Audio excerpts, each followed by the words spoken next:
Nous vivons à une époque du règne de Jézabel. Voilà pourquoi il y a des prophètes partout. Partout. Partout. L'église de Dieu n'est pas dirigée par la prophétie. La marque de Jézabel, c'est de créer des faux prophètes et des fausses prophéties. La prophétie n'est pas la voix de Dieu, ce sont les échos de la voix de Dieu. C'est pourquoi dans la prophétie, il y a le peut-être. On nous dit retenez ce qui est bon et rejetez ce qui est mauvais, mais pas dans la parole. La parole de Dieu, elle ne change pas. Dieu est derrière sa parole afin de l'accomplir. Même lorsque tu cherches à écouter la voix de Dieu, tu veux une prophétie, tu ne l'obtiens pas. Tu veux que Dieu te parle, mais ça n'arrive pas. Appuie-toi sur la parole, parce que Dieu ne peut pas changer.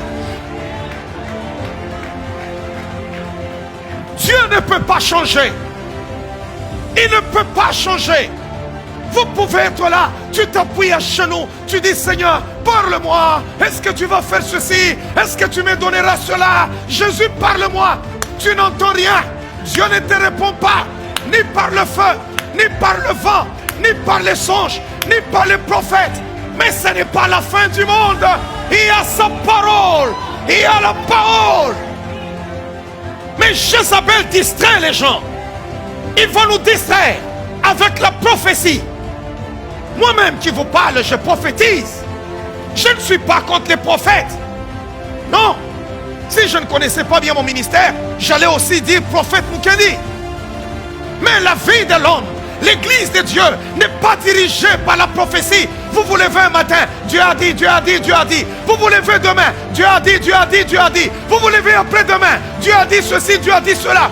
Je m'en fous qui que tu sois. Tu peux venir me dire Dieu a dit. Mais la parole de Dieu déclare, même un ange, s'il venait du ciel pour venir vous annoncer un autre évangile, qui est celui qui nous a déjà été annoncé, qu'il soit anathème.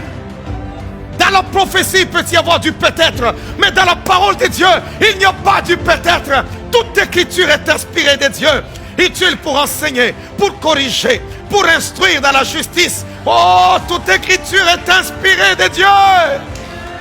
La première des choses, vous allez voir, on dit, cette femme Jézabel, qu'est-ce qu'elle fait? Est-ce qu'elle enseigne? Non. Elle n'enseigne pas d'abord. Elle prophétise d'abord, après elle enseigne. Après t'avoir envoûté avec ses prophéties, elle te prend sous son contrôle. Et maintenant, elle commence à t'imposer son enseignement. Parce que si elle met son enseignement avant, elle ne t'a pas encore envoûté, elle ne t'a pas encore manipulé, elle ne t'a pas encore embrouillé. Là, tu vas refuser cet enseignement. Elle se fait d'abord prophétesse. Elle te donne des prophéties avec exactitude. Et puis à la fin maintenant, elle commence maintenant à enseigner. Et quand elle enseigne, là tu dis, waouh, c'est correct. Ah, c'est correct. Je suis désolé. L'église de Dieu n'est pas dirigée par la prophétie. Le prophète peut commettre une erreur, mais la parole de Dieu ne commet pas l'erreur. Hey, hey, hey, hey, hey, hey, hey, hey, hey, hey, hey, hey.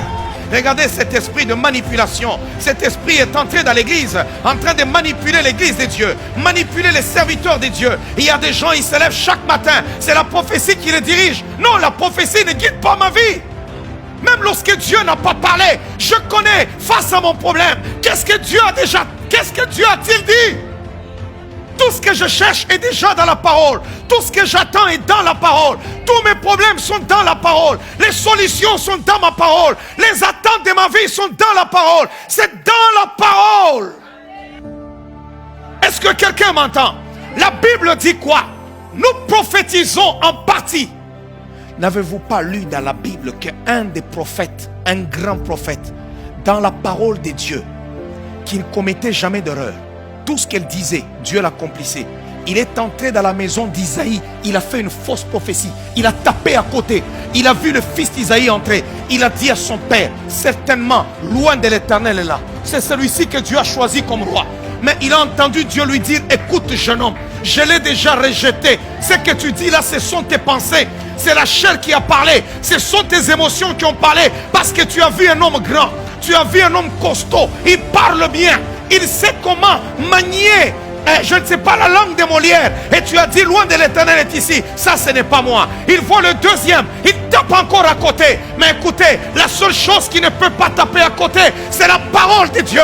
C'est pour cela que la Bible déclare, au commencement était la parole. Au commencement, il n'y avait pas la prophétie. Au commencement, il n'y avait pas de miracle. Au commencement, il n'y avait pas de ceci, cela. Mais au commencement était la parole. Lisez la parole de Dieu, chrétien. Lisez la parole de Dieu. Et l'esprit de Jézabel ne vous manipulera pas. L'esprit de Jézabel ne vous contrôlera pas. Lisez la parole. Lisez la parole. Lisez la parole. La parole de Dieu déclare: ta parole est une lampe à mes pieds et une lumière sur mon sentier. On n'a pas dit la prophétie est une lampe à mes pieds. Des fois nous prophétisons, des fois nous-mêmes on ne comprend pas ce qu'on a dit.